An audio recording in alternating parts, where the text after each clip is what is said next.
Été 1997. Après plusieurs rencontres prétendument fructueuses avec le grand argentier de la Formule 1 Bernie Ecclestone, l'acteur et scénariste Sylvester Stallone annonce au soir du Grand Prix d'Italie le lancement d'un projet de film intitulé Formula One. Mais le dit projet, qui implique de capturer le quotidien du paddock feutré de la F1, n'aboutira pas. La politique ultra-protectionniste de Bernie Ecclestone exigeait en effet un versement en droit d'exploitation tellement dissuasif que Stallone se tournera vers le Champ Car pour tourner ce qui restera dans l'inconscient collectif un nanar.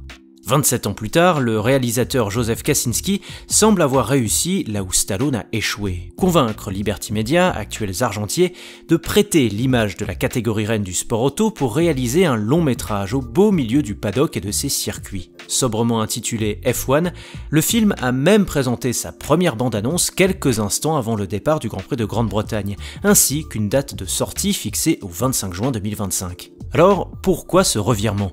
Dans ce nouveau numéro de F1 à la loupe, nous allons donc tenter de comprendre l'intérêt de ce film pour la Formule 1. Et vous verrez qu'il s'agit sans doute d'un projet bien plus essentiel au business model du sport qu'initialement compris.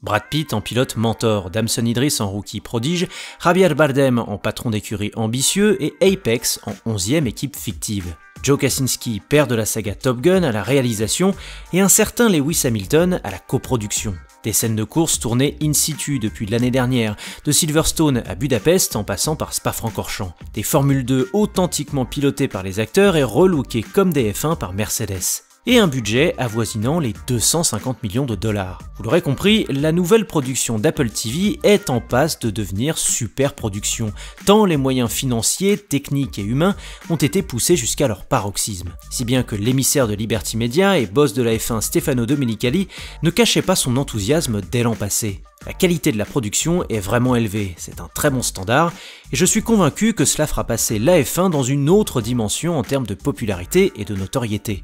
Je m'attends à un effet aussi important que celui qu'ont eu Netflix et les réseaux sociaux sur la Formule 1. Voilà ce qu'indiquait Domenicali à motorsport.com. Une déclaration qui trahissait alors tous les espoirs que la F1 faisait peser sur les frêles épaules de ce film. Et c'est là que le bât blesse.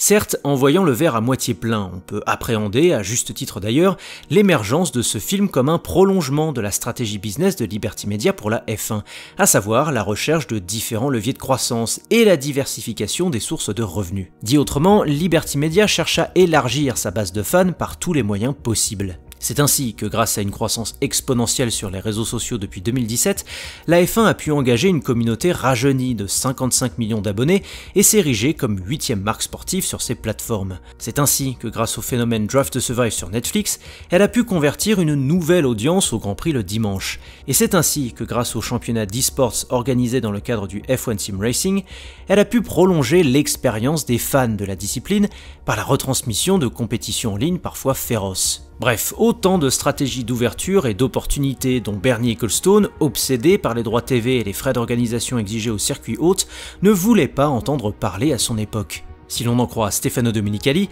le long métrage F1 s'inscrirait donc dans la continuité de cette diversification stratégique. Sauf que la situation de la catégorie reine du sport auto n'est plus aussi limpide qu'il y a encore 2 ans, conférant au film et aux espoirs qu'il fonde une toute autre dimension.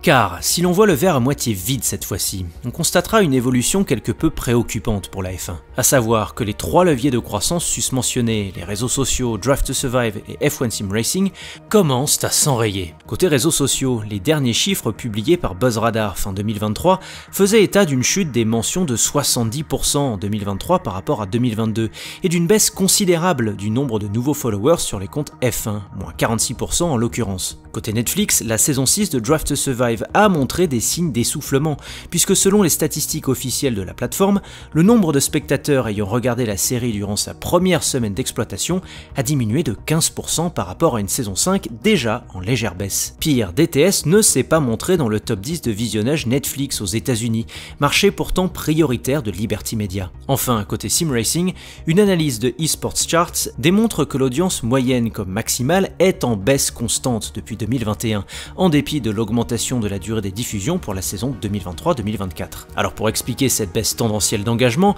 pas besoin de chercher plus loin que les 41 victoires de Max Verstappen sur les 56 derniers Grands Prix, et qui ont fait office de tue-l'amour pour bon nombre de nouveaux arrivants. Mais toujours est-il que ce contexte est bel et bien là, et que de ce fait, la mission du long métrage F1 avec Brad Pitt & Co n'est peut-être plus tant d'être un quatrième levier de croissance que de compenser l'essoufflement des trois autres.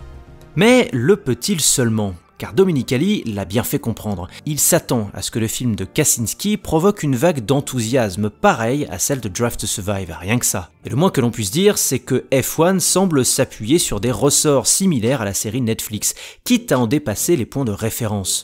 Plus encore que dans DTS, le storytelling sera de la partie et totalement libéré par la fiction, de la mise en scène d'une écurie de fond de grille visant le haut du peloton, à la relation mentor-apprenti entre le personnage de Brad Pitt alias Sonny Hayes et Damson Idris alias Joshua Pierce. Dans le même temps, le long métrage reprendra les codes de la série jusqu'au clin d'œil. La présence centrale du personnage de Javier Bardem en tant que patron de l'écurie Apex suggère en effet qu'une bonne partie du film sera consacrée à ce qui a fait le succès de Drive to Survive, à savoir les coulisses. De la même manière, la présence sur le trailer des vraies écuries et pilotes de F1 actuels et celle furtive de la mascotte historique de la série Gunther Steiner laisse penser que les fans de Netflix auront leur compte. Enfin, après DTS, F1 porte la vulgarisation à de nouvelles strates pour attirer un public plus large. En témoignent les premières paroles de Brad Pitt dans la bande-annonce et qui ont déjà fait hurler bon nombre de puristes. Ils sont tous plus rapides que nous en ligne droite. Notre seule chance, c'est de les battre dans les virages.